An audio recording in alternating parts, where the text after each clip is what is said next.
Hilton, le défenseur brésilien des Lensois, le masque sur vos visages, messieurs. On le sait, les Lensois ont réalisé la semaine passée déjà la bien mauvaise opération de la semaine. C'est de nouveau le cas ce week-end. Thierry. Oui Alex, enfin le masque surtout sur le visage de Vitorino, parce que effectivement ça a été une soirée encore une fois cauchemardesque. On sait que vous n'étiez pas sur la pelouse ce soir à cause de cette fameuse blessure et de ces 22 points de suture. Déjà rassurez-nous, on vous verra la semaine prochaine pour la dernière journée, Vito. Ouais, bien sûr, j'enlève les fils des mains.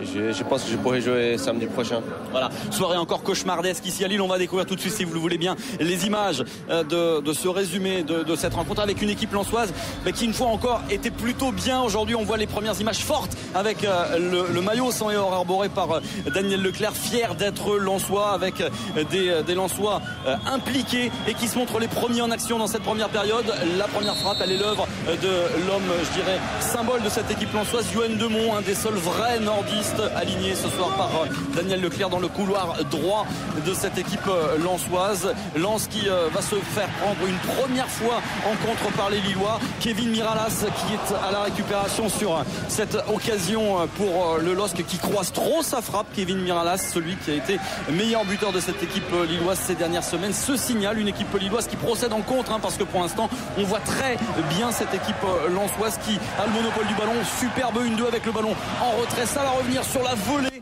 de Franck Garia. Il faut une superbe intervention de Vedran Rougneux qui est décisif ces derniers temps, Vito. Ouais, bien sûr, je pense que le ballon il allait sortir à mon avis, parce qu'après j'ai vu au ralenti.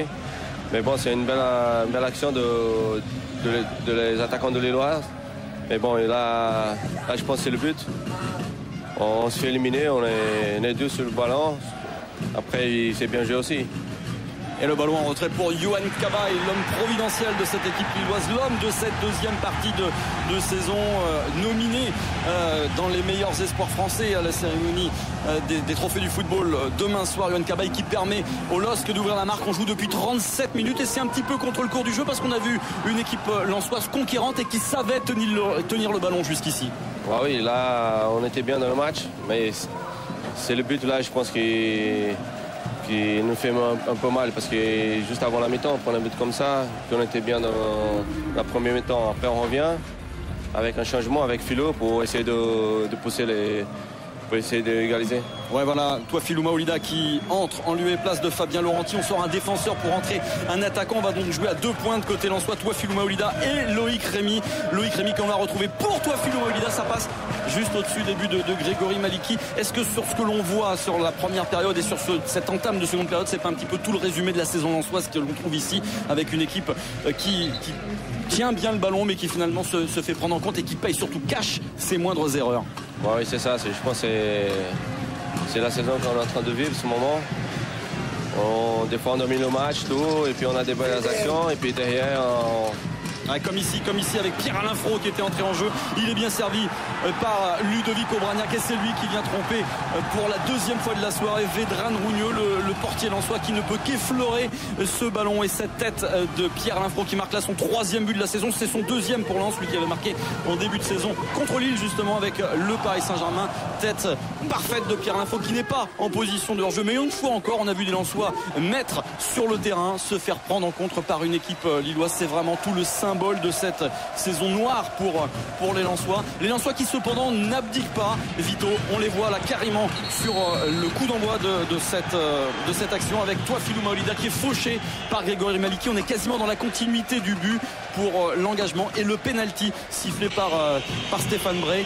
Olivier Monterrubio qui vient redonner l'espoir à ce moment-là. Il reste encore du temps à jouer. On sent que c'est encore possible pour Lens. Ah, bien sûr, là c'est bien parce qu'on n'a pas baissé la tête après le deuxième but de Lillois.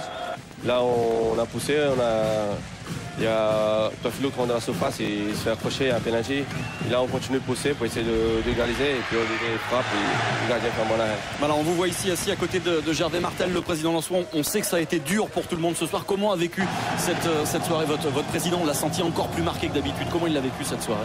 Ouais, comme je pense à la plupart des rencontres de championnat, parce que c'est une saison difficile. Là il faut s'accrocher, ça va jouer sur le dernier match. Et à Bordeaux, je pense qu'ils jouent le titre. Et puis nous, on joue le maintien. Je pense que ça va être une finale à Borlat. Ouais. On a vu que ce soir, il y a eu des résultats qui vous sont Favorable ou pas trop favorable? Comment ça se passe dans les têtes? On sait que ça va être très très difficile, on le savait depuis le début avec cette équipe bordelaise qui finalement va jouer le titre. Oui, bien sûr, mais j'ai dit il faut penser à battre Bordeaux. Si on pense à Paris et à Toulouse, on ne peut pas s'en sortir. Il faut déjà penser à battre Bordeaux à la maison. Comme ça, après les autres résultats, à la fin du match, on verra.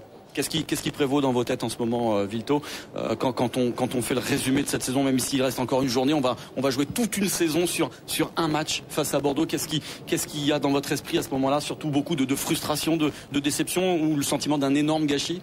Ouais, beaucoup de frustration, mais j'ai dit, bon, à mon avis, il faut oublier tous les matchs qu'on a déjà joués. Il faut tout donner sur ces matchs-là. C'est une finale. On va dire que c'est la finale du championnat parce que Bordeaux joue le titre. Et pour nous, c'est le maintien. Et puis, on va tout donner pour gagner.